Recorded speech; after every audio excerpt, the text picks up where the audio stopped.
I was a dog handler for 10 years and I had an experience with a retired dog which ended up being my responsibility. So that was in the back of my mind, but also a number of the handlers mentioned it because it is quite a big part of their lives. They've worked their dogs for 7, 8, 9 years, they're part of their families and they want to give them as much care and TLC when they retire as they could when they're at work.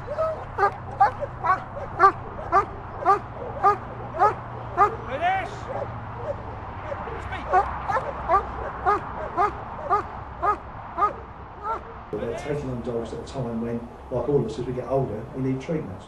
So we sat down, put a bit of a package together, took it to the bosses, and I think probably they didn't realise that that was the way things were working. That the dogs were handed over, signed over to the handlers at the end of on the day of their retirement.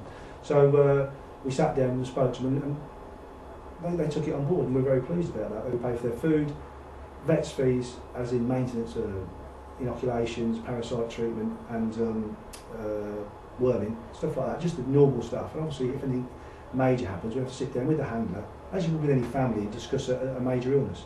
And also the food, so they're taking on the food, and I think it's been very warmly taken on by the lads, and it hasn't had a major impact financially, but it's just a good message, and we've called it the dog retirement scheme. I mean, we expect a lot from the dogs.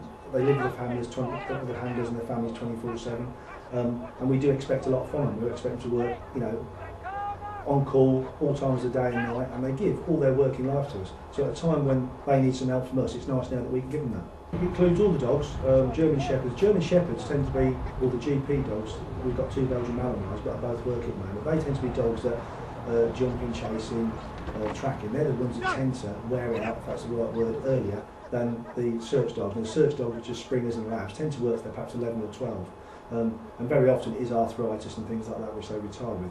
So it's just really maintenance medication, but it's open to all the dogs. And I think at the moment we've probably got 6 dogs on the scheme.